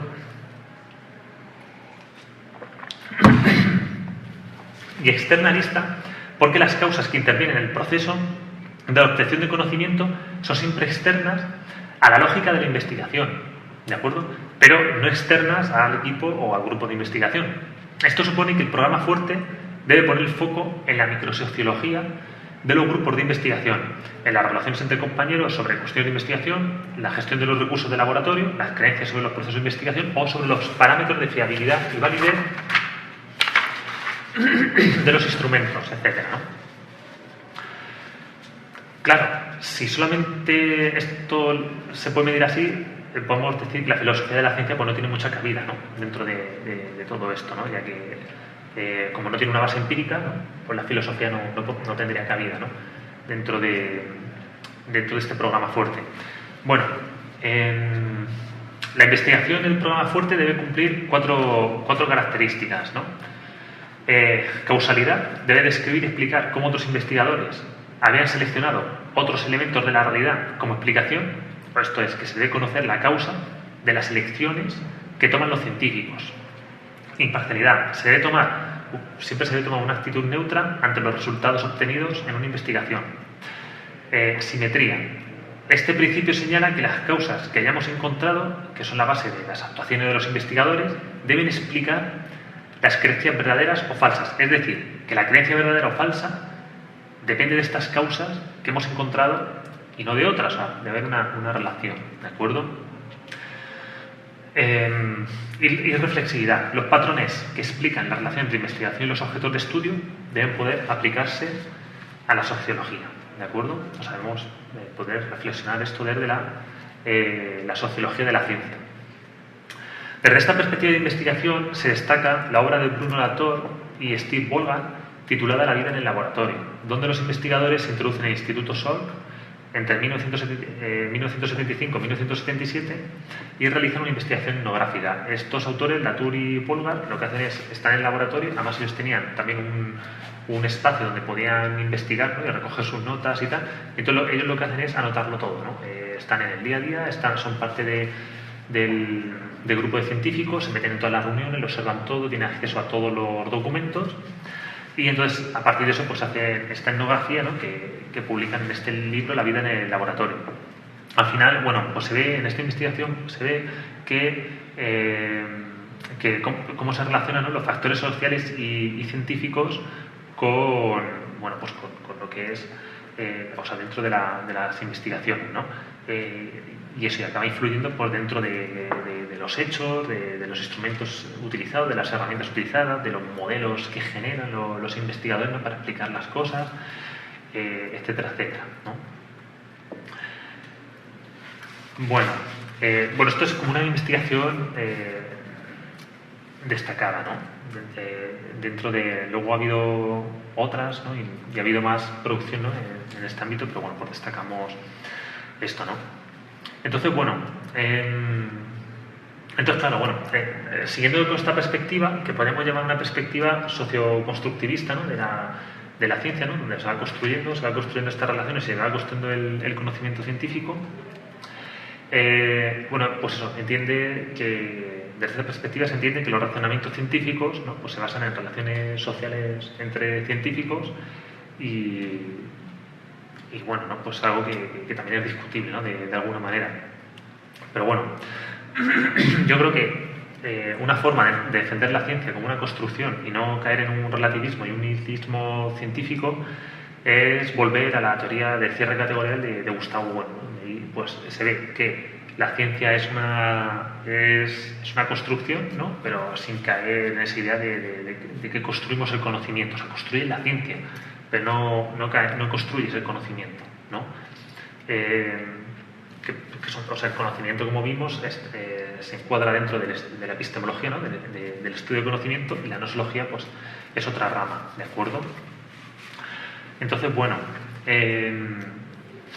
ahora vamos a hablar, ¿no? de estos problemas, ¿no? del estudio de este conocimiento científico, o sobre todo desde la perspectiva, ¿no? de la toma de decisiones, ¿no? de estos científicos. Y por ejemplo, el libro que estoy investigando de El Amo de Espinosa, González García y Torres Albero, ellos destacan, por ejemplo, cuatro problemas, ¿no? dentro de esta sociología del conocimiento. Pero destacan cuatro, ¿no? La complejidad de la definición del conocimiento, que esto de alguna manera ya lo vimos, los valores que influyen en el conocimiento, la posibilidad de conocimiento sociológico de las ciencias naturales y los métodos utilizados para alcanzar este conocimiento. Como no nos da tiempo a verlo todo, pues yo me he centrado sobre todo en el punto 2, ¿vale? En este estudio de los valores. Y de alguna manera, como ya vimos el tema del conocimiento, ¿no? En los temas anteriores. Y de todas maneras, también yo creo que al ver el tema de los valores, creo que también de alguna manera estamos dando solución al punto 3, ¿no? La posibilidad de un conocimiento sociológico de las ciencias naturales y de los métodos que se utilizan para alcanzar el conocimiento válido. O sea, yo creo que de alguna manera pues, también estamos tocando estos temas, pero sí que el tema de estudiar los valores sí que me permitía enseñaros más cositas, ¿de acuerdo? Entonces, bueno, eso, ¿no? Vamos a ir directamente al tema del estudio de los valores y, bueno, por lo general siempre se ha apostado, ¿no? Por la idea del progreso científico neutro, ¿no? Donde los valores del investigador pues, no entran en juego. Pero bueno, nos hemos dado cuenta de que esto pues, no es así, ¿no? Sí que entran en juego, ¿no? A la hora de tomar decisiones, sobre qué se investiga, eso, qué herramientas se utilizan, qué modelos utilizamos, qué conceptos utilizamos. Entonces, bueno, esto es algo que perseguía la ciencia positivista, ¿no? Como hemos visto también los neopositivistas, ¿no? Bueno, un autor que reflexionó sobre esto es Max Weber, ¿de acuerdo? Max Weber reflexionó sobre la idea de separar los juicios de valor y la referencia a los juicios de valor. Cuando tomamos una decisión, bueno, por alguna manera estamos aplicando un juicio de valor, ¿no? Porque estamos valorando algo por encima o por debajo de otra cosa, según una escala que guarda relación pues, con los objetivos, ¿no? que nos hemos planteado, o con nuestras creencias, o incluso también con el contexto, ¿no? Como hemos hablado antes, en una situación u otra, pues podemos valorar una cosa u otra de diferente manera, ¿no? Esto sería el juicio de valor, ¿no? La referencia de valores es... Bueno, la referencia de valores de lo que se define como ese criterio, ¿no? Para elegir un objeto de estudio, ¿no? O sea, ¿qué criterios vamos a aplicarnos para valorar una cosa u otra, ¿no? Pero vamos, que al final, claro, a la hora de elegir estos criterios, también estás haciendo un juicio de valor sobre esos criterios que eliges, pues, para llevar a cabo la investigación. Entonces, claro, siempre hay un juicio de valor por parte de las personas, ¿no? ¿Cuál es el mejor criterio? ¿No? Claro, queremos hacer una investigación, imaginaos una investigación de educación, ¿no? Y decimos, bueno, queremos investigar qué ocurre en el aula. Vale, bueno, como nuestros valores son neutros, vamos a elegir unos criterios científicos para estudiar esto en el aula. Entonces, ¿cómo lo podemos hacer? Bueno, ¿desde una perspectiva psicológica o sociológica? ¿Cuál elegimos? Bueno, la sociológica. Bueno, pues al final estamos tomando decisiones, ¿no? O sea, nosotros somos, ¿no? los que tomamos estas decisiones, ¿no? Que esto es una de las cosas que se plantean estos autores, ¿no? Ramos Espinosa, González, Torres, que dicen que sí, porque iba a ser objetiva la elección de estos criterios para elegir nuestros valores. Pues al final tampoco es objetiva, sino que es subjetiva, ¿no? Claro, fijaos, para Merton también existe un ethos, ¿no? Una ética del científico que tiene que ver con esas decisiones y acciones que llevamos a cabo y que son validadas por los compañeros. Igual para Karl Popper, el ethos científico, ¿no? La ética científica, también guarda relación con esa preservación de la libertad y la democracia, ¿no? de los sujetos que permiten criticar, ¿no? Pues, y comprobar las conclusiones a las que se han llegado, ¿no? Es por esto también que se dice que la investigación, Popper defiende también que la investigación debe ser pública, ¿no? Para que se pueda replicar y se pueda comprobar por los sujetos, ¿no? Fijaos, dentro de este estudio de la racionalidad y de esta elección, ¿no? de los valores, o sea, dentro del estudio de esta elección de los valores nos encontramos los estudios de la racionalidad y fijaos, Álvarez propone un modelo de sujeto con una racionalidad limitada, ¿no? ¿Qué quiere decir esto? ¿No? Pues que el sujeto tiene dos características principales, ¿no? Que solamente analiza los medios más adecuados para tomar estas decisiones, es decir, no toma una decisión con toda la información disponible, sino solamente con aquella más pertinente en un momento dado, y que se debe entender al sujeto como una construcción social de sí mismo y que realiza acciones donde muestra la aceptación de esa acción con él mismo, ¿no? O sea, él mismo se acepta esas acciones que está realizando por el compromiso social que de alguna manera él establece con el mundo, ¿no? O sea, yo establezco un compromiso con el mundo, con la realidad, y realizo acciones donde de alguna manera avalo lo que yo digo, o avalo esa elección que he tomado, ¿de acuerdo? O sea que de alguna manera pues tenemos que estar de acuerdo, ¿no? con lo que hacemos en el mundo, ¿no? Entonces, claro, al final esto se supone que actuamos guiados por una serie de valores sobre los que ya hemos meditado y ya hemos reflexionado, ¿no? Y que les sirve, bueno, pues para actuar en la realidad, ¿no? Y que a la hora de tomar una decisión, bueno, pues no podemos contar con toda la información disponible, por lo que la escala de estos valores, bueno, pues siempre será temporal y dependiente de los contextos, ¿no? Pero bueno, esta definición, que puede parecer, todo esto que estamos hablando, que puede parecer muy relativista o nihilista, no, pero bueno, para ello también vamos a introducir la idea de praxeología, ¿no? Que defiende César Rendules dentro del ámbito de la ciencia social, ¿no? César Rendules dice que la praxeología, bueno, pues una ciencia, o sea, que la ciencia social es una ciencia praxeológica, ¿no? O sea, ¿qué quiere decir esto? Que esta se materializa en el momento, ¿no? O sea, en el momento que tomamos una serie de decisiones, o en el momento que actúan las personas, pues es cuando se puede evaluar esta ciencia, ¿no? Y ver, pues, qué ha ocurrido, ¿no? Pero claro, se pueden evaluar en el momento, no antes, ¿no? O sea, antes es muy difícil, por ejemplo, prever cuál van a ser los valores o cómo vamos a guiar nuestras decisiones, ¿no? Entonces, bueno, claro, esto igual, eso puede parecer muy relativista o nihilista, pero bueno, es lo que hay. O sea, no se quiere decir que no podamos comprobar las cosas, pero sí que se aboga por un ser humano que no está del todo determinado, sino que, bueno, pues según la información que le llega del medio, pues va tomando una serie u otra de decisiones, ¿no? Pero de alguna manera, si entendemos que el conocimiento que recibimos es un flujo continuo, ¿no? Pues entonces estamos en un constante flujo, ¿no? de reflexión, ¿no? Y crítica sobre lo que estamos viendo y lo que estamos haciendo, ¿no? Entonces, bueno, aquí podemos decir eso, en las ciencias sociales, en la ciencia de educación, podemos ver qué ha pasado, pero una vez que ha pasado, ¿no? Y a veces predecir las cosas es complicado, ¿no? Es muy complicado por la variabilidad de las acciones del ser humano, ¿no? Bueno,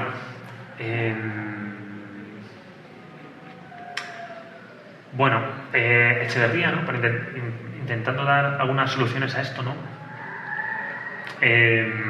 Señala que la ciencia, bueno, que la ciencia es plural, ¿no? Que el objetivo de la ciencia no solamente es alcanzar el saber, o sea, no tiene solamente ese objetivo, sino que lleva implícito pues otra serie de actividades igualmente importantes, ¿no? Él destaca que la ciencia también lleva aparejado pues otras acciones como es la educación, la innovación, la evaluación y también la aplicación, ¿no? Y entonces también señala que de alguna manera debemos alcanzar un núcleo axiológico, ¿no? Un núcleo de valores relacionado con estos contextos de acción, ¿no? Entonces, bueno, ¿cuál sería este núcleo axiológico, ¿no? Que defiende Javier Echeverría? Bueno, pues sería lo siguiente, ¿no? Los resultados de la actividad científica deben ser públicos tarde o temprano y no solo privados.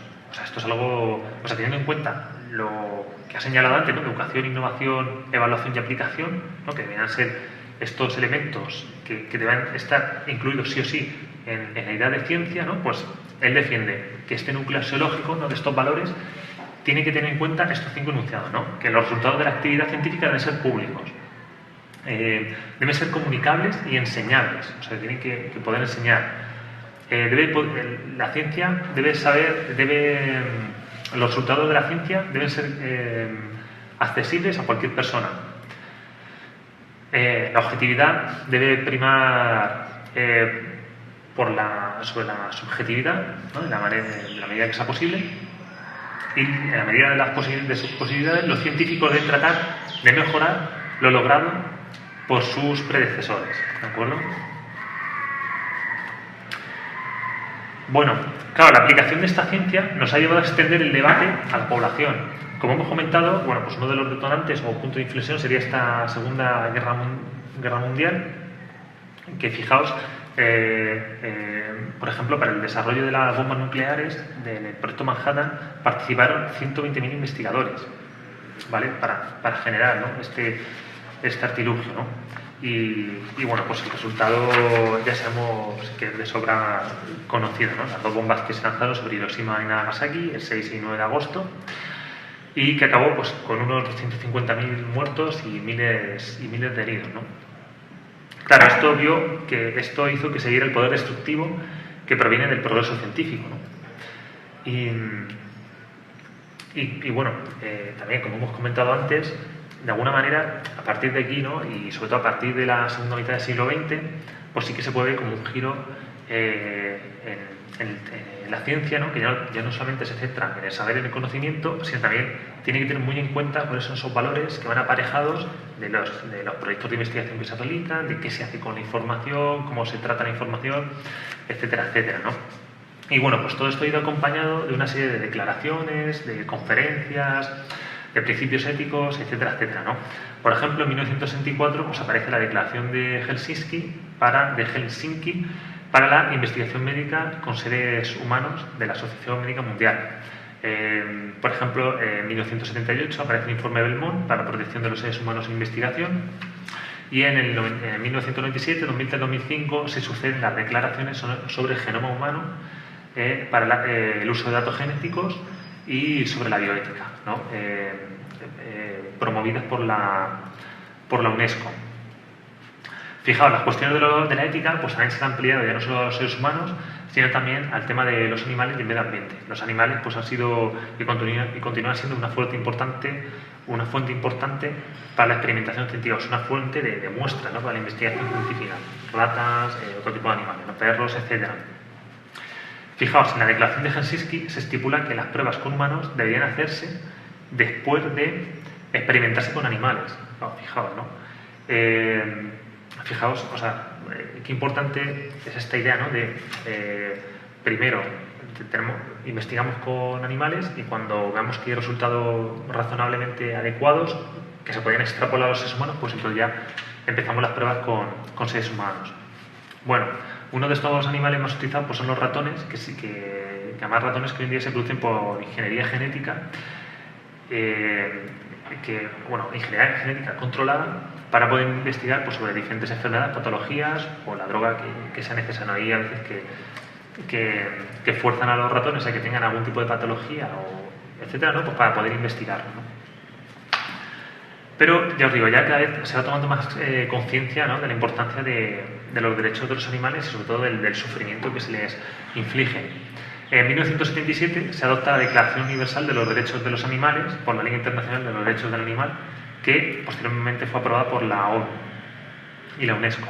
En 1989 en Hong Kong se proclama la Declaración sobre el uso de animales para la investigación bioética de la Asociación Médica Mundial, y en 2010 aparece la Declaración de Basilea firmada en el seno de un congreso, ¿no? Todas estas medidas pues, a favor de los animales, que intentan reducir el sufrimiento y la muerte es innecesaria, pero bueno, que no supone tampoco la abolición de la muerte del animal, que al final estas declaraciones pues tienen todos una perspectiva bienestarista, ¿de acuerdo? O sea, de bienestar y cuidado de los animales, ¿no? Pero sin que se reconozca a los animales con los mismos derechos que el ser humano. Por ejemplo, nos podemos equiparar al ser humano y al animal como seres vivos que sufren y disfrutan de la vida de la misma manera, ¿no? Entonces, por ese lado, que esa es una posición que se podría llamar vegana, sí que se debería defender, ¿no? Los derechos de los animales, pero en este caso, pues ya os digo, el animal de alguna manera pues, sigue estando, ¿no? un peldaño por debajo. Fijaos que la ética en investigación también alcanza el tema de la biodiversidad y los ecosistemas, ¿no? En 1972 se da la conferencia de Estocolmo, donde se trata el tema de la contaminación del medio ambiente. Ese mismo año, en el 72, el Club de Roma publica el informe Los límites del crecimiento, donde se toca también la importancia del medio ambiente y de su sostenibilidad. En el 1992, aparece en Nairobi el Convenio sobre la Diversidad Biológica de las Naciones Unidas, y este mismo año tiene lugar la Conferencia de las Naciones Unidas sobre el Medio Ambiente y el Desarrollo en Río de Janeiro. En el 2000 también se amplía el convenio con el Protocolo de Cartagena sobre seguridad de la biotecnología, ¿no?, en Montreal. Y bueno, como ya sabemos, pues la Constitución del Ecuador en 2008 reconoce a la Pachamama como un ente con derechos, ¿no?, así como la Constitución de Bolivia, como dijimos. La investigación ha traspasado las barreras. Claro, o sea, aparte de todo esto, también podemos decir que la investigación ya ha traspasado las barreras del laboratorio y llega hasta el mundo digital, ¿no? Y fijaos, en noviembre de 2021 los Estados miembros de la UNESCO ratifican una norma a nivel internacional para el uso de la inteligencia artificial, ¿vale? También un poco lo que hablábamos antes, ¿no? Ya no nos importa solo las investigaciones en el laboratorio, sino ya las investigaciones que también se están realizando en ese entorno digital, ¿de acuerdo? Bueno, esto muestra también, ¿no?, el interés creciente, ¿no?, por una ciencia que cada vez pensamos que debe estar más regida por una serie de valores y principios éticos que de alguna manera pues defiendan a los seres humanos, al medio ambiente, ¿no?, o a los animales. Bueno, nada, ya por último vamos a poner el foco, ya acabando, vamos a poner el foco en el tema de, bueno, cómo afecta de alguna manera, ¿no?, la ciencia, la tecnología desde la perspectiva del racismo, el género y el medio ambiente en la ciencia. Bueno, en cuanto al racismo, bueno, pues el ser humano, como sabemos, bueno, cualquier ser humano diferente siempre al ser humano blanco occidental, pues ha sido considerado de manera diferenciada, ¿no? Y siempre por debajo, ¿no?, de este hombre blanco occidental. Fijaos, en la primera taxonomía de los seres vivos de Linneo, en 1751, el ser humano blanco aparece como o sea, hay una taxonomía de 4 tipos de seres humanos. El ser humano blanco aparece como un investigador ingenioso, el ser humano asiático aparece como avaro y severo, el americano como testarudo y el negro como vagabundo, perezoso y negligente, ¿no? Fijaos, en 1751. Claro, el sujeto que no encajaba con los cánones europeos pues era considerado como un sujeto inferior y más cercano a los animales que a los humanos. En la colonización de América y África y Asia, pues más de lo mismo, ¿no? Los indios asiáticos y los negros pues eran considerados como personas sin alma, ¿no? Los valores racistas pues predominaron en las obras científicas a lo largo del siglo XVIII y siglo XIX, situando al negro asiático o indio-americano como una degeneración del blanco al adaptarse a otras latitudes del globo, ¿no? Era como, o sea, se entendía que había un único ancestro, ¿no?, pero que al ir extendiéndose por el globo y adaptarse a los diferentes contextos había ido degenerando. No, fijaos qué idea un poco sin sentido, ¿no? O sea, porque el blanco no degenera o porque degenera uno y el blanco no, O sea, ahí vemos la perspectiva racista. Fijaos, eventos históricos como la Guerra de Secesión en Estados Unidos hicieron que se adoptaran posiciones más firmes. El racismo también dependió de la nacionalidad. Recordemos que los alemanes durante la Primera y Segunda Guerra Mundial creían firmemente que eran la raza aria superior a todas las demás y se vieron con derecho a exterminar pues, a otras razas, ¿no?, como los judíos o los gitanos. Y de hecho los 6 millones de judíos asesinados por la maquinaria nazi estuvieron científicamente justificados por el Tercer Reich. Igual estas ideas racistas nacionalistas alemanas también calaron en España, ¿no?, donde podemos ver a Ramiro de Maeztu defender la idea de hispanidad, pero fijaos, ya no solo como herencia de la sangre, sino de la lengua y la religión. De manera que hispano también serían los habitantes de Latinoamérica, ¿no? Porque como que no compartían a lo mejor esos lazos de sangre tan fuertes, porque estaban al otro lado del charco, pero como sí que hablaban la lengua y la religión, pues se podía considerar hispano, ¿no? De hecho, esto es una idea que ya se encontraba en algunos próceres de la libertad, como por ejemplo en Simón Bolívar, ¿no?, que además él defiende claramente la religión católica, además de que había que defender esta religión católica, ¿no? O los próceres de la libertad de Quito en 1809, cuando proclaman la liberación al grito de viva el rey, ¿no? Viva el rey, viva, además ellos querían independizarse, pero seguir bajo el reinado de Fernando VII, porque no querían seguir bajo el reinado, no querían estar bajo el reinado de los franceses, sino bajo el rey español Fernando VII, o el mismísimo Juan Montalvo, cuando afirma la deuda de los españoles, la deuda que los americanos, suramericanos, tienen con los españoles por la sangre y la lengua, ¿no? O sea, fijaos, hasta Juan Montalvo, ¿no? Digo, esta idea. Bueno,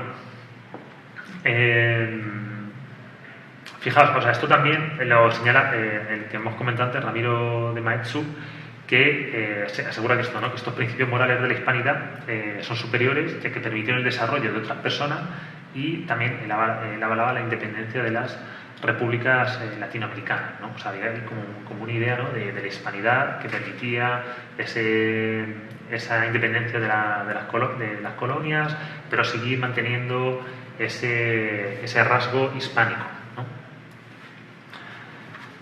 Fijaos, por ejemplo, por ver en el caso de algunas ciencias, ¿no? Lo que pasó con el tema del racismo. Una ciencia relacionada con la educación sería la psicología, ¿no? Entonces, bueno, vamos a ver qué pasó un poquito en la psicología, ¿no? Fijaos, en las primeras investigaciones de la psicología, ¿no? Pues se tenían como sujetos que investigaban y como objetos de investigación a hombres blancos, ¿no? Guthrie en un libro señala que, de hecho, el título haciendo crítica de esto, el título del libro es Incluso las ratas eran blancas, ¿no? O sea, al final, claro, la investigación era todo, la hacían blancos para los blancos, sacando datos sobre blancos, ¿no? Y entonces, bueno, pues al final la psicología era para ellos, ¿no? Y las cosas que se sacaban, pues eran... sí que es cierto que la psicología pretendía sacar una serie de principios, de teorías universales, pero bueno, con una muestra sesgada, ¿no? Al fin y al cabo. Bueno, fijaos, hoy en día la raza se entiende como una categoría que delimita a los sujetos con características físicas similares, y la etnia se define como esos patrones culturales que comparten un conjunto de personas, ¿no? Entonces, claro, aquí ya, bueno, pues sí que se hace, o sea, hoy en día, ¿no? Pues se hace, al mezclar la idea esta de raza y etnia, pues ya entendemos porque no solamente lo que vayamos a investigar en la ciencia ya no solamente depende de esta idea de la raza y las características físicas, sino que tiene que ver también con bueno, pues la cultura, con el contexto, ¿no? en el que vivamos, ¿no?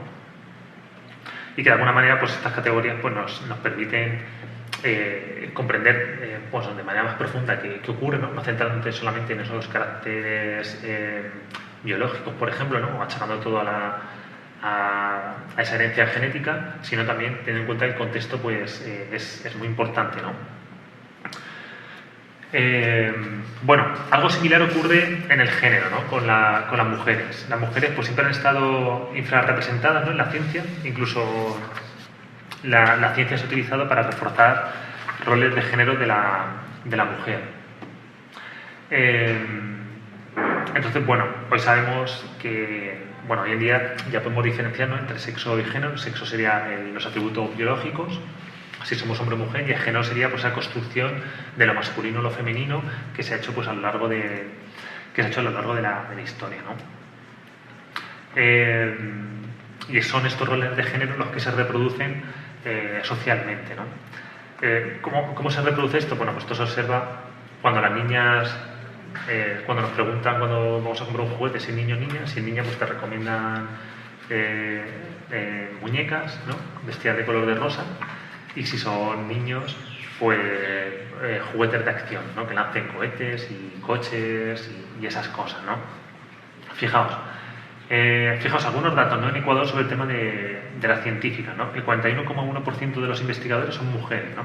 Que sí es verdad que estamos por delante de Colombia o Perú, pero por debajo de Argentina o Venezuela, que tienen como un 60 o 50 y algo por ciento. En el caso de Venezuela, un 61,4%, ¿no? Pero es cierto que cada vez se están haciendo más progresos, ¿no? Para mejorar la visibilidad, ¿no? Y la posición de las mujeres dentro de la ciencia, incluso ya no solo a nivel de universidad, sino también desde los primeros, desde la educación básica y secundaria, ¿no? Ya se anima a las mujeres, bueno, pues a tomar, a implicarse, ¿no? en estas asignaturas que tienen que ver con la ingeniería, con la tecnología, con las matemáticas. y se les anima, ¿no? Pues a llevar a decidirse, ¿no? Aunque dentro de sus posibilidades, ¿no? De decisión a la hora de elegir una carrera, pues que estén este tipo de carreras, ¿no? Más ligadas al ámbito científico. Bueno, que la ciencia ha estado influida por actitudes y creencias machistas es algo que, por ejemplo, Angela Saini, en un libro que se llama Inferior, en un libro de 2017, bueno, pues se ve claramente. Este es un libro que hasta hace poquito está en inglés, pero ya he visto que lo han traducido al español y la verdad es que este libro está muy bien, porque Angela Saini lo que hace es ver algunas investigaciones que de alguna manera reforzaban esos roles de género, y entonces ella investiga y se da cuenta de que en estas investigaciones, pues esa perspectiva machista, esa actitud machista, está muy clara, ¿no? Por ejemplo, hay una investigación, por ejemplo, cuando se habla de, por ejemplo, la antropología, ¿no? Cuando se habla del desarrollo de la humanidad, pues se dice que esto fue gracias al hombre cazador, ¿no? Que iba a cazar, ¿no? Y traía el alimento para la tribu, ¿no? Pero bueno, con la evidencia científica que tenemos, podemos decir que el avance pues también se puede dar gracias a la mujer recolectora, ¿no? Que se queda a cuidar de la familia, recolectaba los alimentos y mantenía, ¿no? A la familia, el núcleo familiar, ¿no? Y los valores y la cultura familiar, ¿no? Por ejemplo. Entonces, bueno, claro, como ya comentábamos en otras clases, la colonialidad que trae consigo la modernidad hace que las diferencias raciales y de género se intensifiquen en Latinoamérica. Es por ello que, por lo que hoy en día es necesario por la construcción de una epistemología del sur que dé cabida a las voces, ideas, como visiones y conocimiento producido en esta parte del mundo, que de alguna manera pues, nos permita superar los problemas enquistados de la modernidad, ¿no? Como la colonialidad, por ejemplo, o esa actitud machista, ¿no? O el racismo, ¿no? que aún está latente, ¿no? en la sociedad. Claro, esto debe partir del reconocimiento de aquellas personas que siempre han estado en la periferia, que se han estado excluidas, ¿no? Estas personas, la otredad, ¿no? que se denomina. Algunos autores, como Enrique Dussel o Arturo Andrés Roy. Arturo Andrés Roy fue un filósofo que dio clases aquí, era argentino, pero con la dictadura se tuvo que exiliar y dio clases aquí en la PUC de Quito. O, por ejemplo, con otras filósofas como, por ejemplo, Catherine Walsh, o por ejemplo, otros pedagogos o historiadores, ¿no? Como fue Juan García. Juan García fue melaldeño. Bueno, pues han desarrollado un cuerpo de conocimiento en torno a los conceptos de colonialidad, educación popular o filosofía de la liberación, en el sentido de construir una realidad que reconozca a este sujeto latinoamericano y nos permita pensar desde la posición de Latinoamérica para intentar, bueno, pues derribar todas estas barreras de la modernidad, ¿no? Como la colonialidad del conocimiento, etcétera, ¿no? Y construir pues, una epistemología del sur que no quiere suplantar a la epistemología del norte, sino que quiere de alguna manera es confluir y que se tenga en cuenta, ¿no? Estas epistemologías del sur. Bueno, otros compañeros que también buscan esto, por ejemplo, sería Rosy Bradiotti con su postura poshumanista, o el xenofeminismo de Laboria Cubone, por ejemplo, ¿no? Y bueno, por último, en cuanto al medio ambiente, bueno, los investigadores aseguran que el desarrollo de la ciencia y la tecnología desde la primera revolución industrial, al menos de la primera revolución industrial, otros dicen que a partir del neolítico, bueno, pues ha supuesto que el ser humano incida de alguna manera o influya de alguna manera en los cambios a nivel ecológico en el mundo, a nivel mundial, como por ejemplo el cambio climático, ¿no? O la inundación de áreas del mundo con desechos de basura, o la desertificación de ciertas áreas, ¿no? del mundo. Bueno, es cierto que el cambio climático es un fenómeno natural en el que cada vez se nota más la huella del ser humano. Lo que pasa es que que el ser humano está incidiendo, eso está claro. Lo que pasa es que no está claro cuánto estamos incidiendo, ¿vale? Entonces, bueno, hay investigadores que dicen que como ya estamos incidiendo, influyendo en este cambio climático y en los cambios que se dan a nivel mundial en el mundo, en el medio ambiente, bueno, pues podemos hablar de que estamos en el antropoceno. El antropoceno, bueno, pues sería este momento de la época de la historia terrestre, donde el ser humano está influyendo, ¿no?, en esos cambios. Claro, esto es criticado por algunos investigadores porque solo se pone el foco en lo que hace el ser humano, pero no en lo que hacen otros cambios que también son naturales. O sea, el cambio climático es algo natural, es algo totalmente natural, ¿no? Hace 12.000 años, hace 1.000 años se acabó una edad de hielo, y entonces cuando se empezó a derretir el hielo, pues entonces el ser humano pues, pudo empezar a aflorar por las diferentes partes del mundo, ¿no? De hecho, aquí en Latinoamérica se cree que el ser humano pues tuvo que llegar viniendo por el estrecho de Bering, ¿no?, y recorriendo América del Norte y hasta América del Sur, pues hace unos 10.000, 12.000 millones de años, que es cuando se derritió el hielo y pudo caminar, ¿no?, por esas zonas. Entonces, bueno, de cualquier manera, el ser humano pues sí que tiene un mayor dominio sobre la naturaleza, y es necesario tomar conciencia, ¿no?, sobre la necesidad de alcanzar un desarrollo sostenible, bueno, pues que permita al ser humano vivir bien, pero que también que permita mantener el suelo terrestre que nos acoge y nos alimenta, ¿no? Ya que, bueno, de momento no está claro lo pongo aquí, ¿no?, que de momento no está claro que podamos salir de este planeta para colonizar otros, ¿no? Entonces, bueno, es la única tierra que tenemos y tenemos que cuidarla, ¿no? Algunos movimientos a favor del medio ambiente son el ecologismo, el vegetarianismo o el veganismo, ¿no?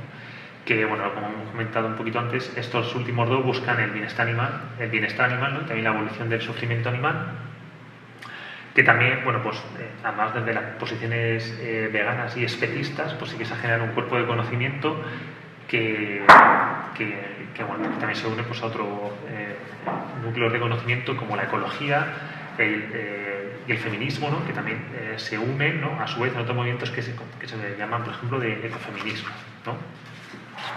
Estos son estos movimientos que se van juntando, ¿no?, y poco a poco pues van viendo, ¿no?, pues cuáles son los puntos en común, y van confluyendo para intentar pues explicar, comprender e intentar dar soluciones, aunque sean parciales, soluciones a la realidad que nos ha tocado vivir, ¿no?